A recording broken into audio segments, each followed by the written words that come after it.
బాలిక మన చేతిలోంచి తప్పించుకుంది అంటే అదేరా, అదే మనకు కావలసిన బాలిక. ఆ బాలికను తీసుకురావడంలో నీకు ఏమిరా చిక్కులు? ఎందుకురా ఎందుకురా? ఏమైనాదిరా నీకు?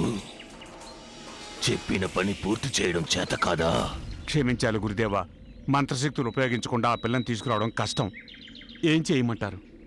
మంత్రశక్తులు ప్రయోగించకుండానే తీసుకురావాలి. ఆ నాగశక్తిని నేను ఓడించాలి అంటే ఆ బాలిక నాకు కావాలి. ఎట్టి పరిస్థితుల్లోనూ నాకు కావాలి. మీరు చెప్పినట్టుగానే ఎంతో ప్రయాసతో వేషం మార్చుకుని ఆటో డ్రైవర్గా వెళ్ళాను. ఇంతలోనే ఒక యువకుడు అడ్డు తగిలి కార్యం చిన్నాభిన్నం చేశాడు. యువకుడా? అవును గురుదేవా, వాడు గాని అడ్డు తగలకుండా ఉంటే ఆ పిల్లని నేనే తీసుకొచ్చుండేవాణ్ణి. తప్పు నీది కాదురా. ఏది ఏమైనా నేను ఈసారి ఓడిపోను. ఇది నేను ఊహించింది. నాకెందుకు, మనకి కావలసిన బాలిక ఆ బాలికేనని అనిపిస్తోంది. బాలికను అపహరించడానికి మళ్ళీ ప్రయత్నించు. గురుదేవా, సంశయం ఎందుకురా? నిశాచరా! గురుదేవా! పటాసురా! గురుదేవా! జబాదబా విఫలమైనచో ఆ పనిని మీరు పూర్తి చేయాలి. అటులనే గురుదేవా. ఒకవేళ మీరు కూడా విఫలమైనచో ఆ బాబా గారిని సంప్రదించి వారితో మాట్లాడి ఆ బాలికను అపహరించడానికి ఒక దారి కనిపెడతాను. బాబా తప్పక మనల్ని ఆదుకుందురు. బాబా సలహాకి నా తెలివితేటలను జోడించి జయము పొందెదను. ఆ కాలము కూడా దగ్గర పడుతోంది. వెళ్ళండి.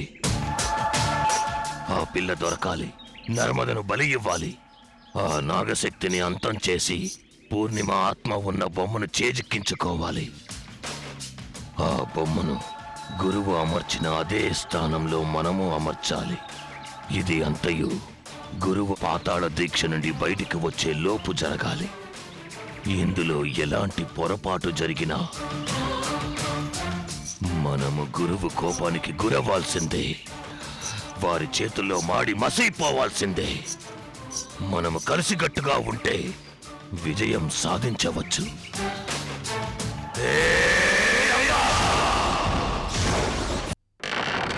అంతం కాదు, ఆరంభం.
బాబు, ఓసారి రాయి. ఏంటండి? ఈ ప్రాంతంలో సోమయాజులు అనే గురువుగారు ఉండేవారు.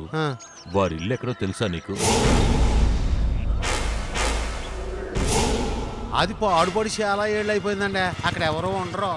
ఆ విషయం నాకు తెలుసు, కానీ నీకు ఆయన ఇల్లు ఎక్కడో తెలిస్తే చెప్పు. ఇలా తిన్నగా 4 కిలోమీటర్లు వెళ్ళిపోండి. ఆ తర్వాత కుడిచేదే తిరగండి.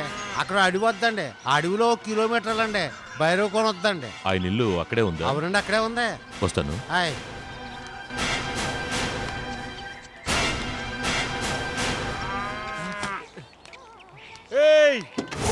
ఇంటికి వెళ్ళమాక, చచ్చిపోతావు. మీరు వెళ్ళండి.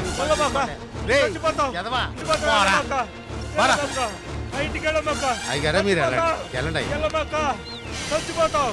వెళ్ళమాక వెళ్ళమాక చచ్చిపోతావు. ఆ ఇంటికి వెళ్ళొద్దని చెప్పానా, చచ్చిపోతావు. ఏయ్ వెళ్ళమాక వెళ్ళమాక, ఏయ్ వెళ్ళమాక, చచ్చిపోతావు. ఏయ్ ఆ ఇంటికి వెళ్ళమాక, చచ్చిపోతావు. నా మాట విను, నీకోసం చెప్తున్నా.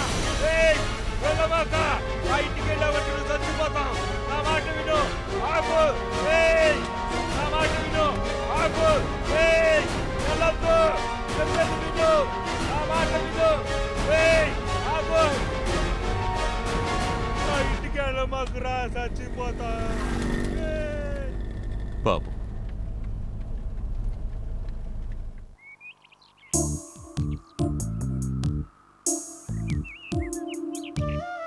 అంటే సంజన స్టడీస్ మీద తప్ప వేరే వాటి మీద యాక్టివ్గా లేదా?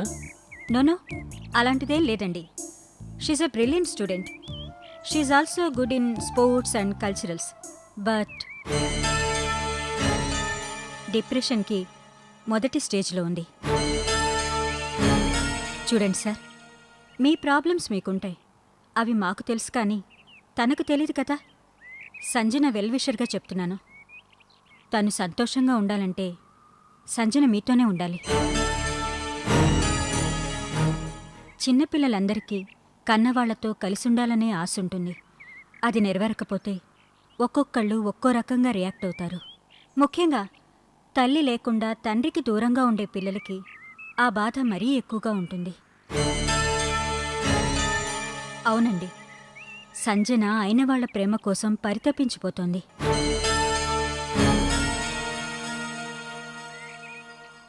ఇలాగే వదిలేస్తే ఆ బాధ ముందు చదువు మీద, తర్వాత తన ప్రవర్తన మీద ఎక్కువ ప్రభావం చూపిస్తుంది. మీ ప్రేమను తనకు పంచండి.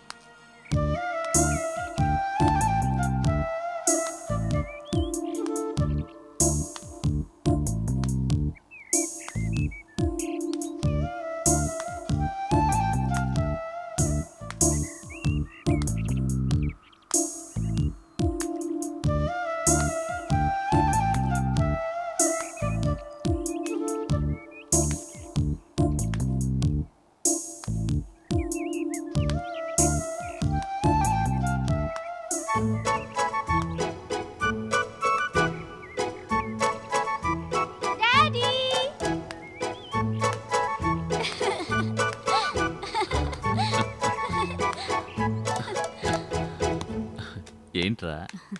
చూసావా, నేను చెప్పినట్టు మీ డాడీని రప్పించాను. Thank you miss. ఇంత సంతోషాన్ని మీ అమ్మాయి మొహంలో ఇప్పుడే చూస్తున్నాను. ఏంటి, థింగ్స్ ఏం తీసుకోలేదా? మీ నాన్నతో వెళ్ళడం లేదా? మిస్ ఒక్క నిమిషం డాడీ, నేను డ్రెస్సెస్ తీసుకొస్తాను. ఒక్క నిమిషం ఆ. మిస్.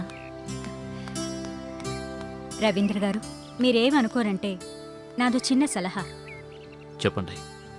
సంజయ్ని హాస్టల్లో కంటే మీ దగ్గరే మీతోనే ఉంచుకోవడం బాగుంటుంది కదా.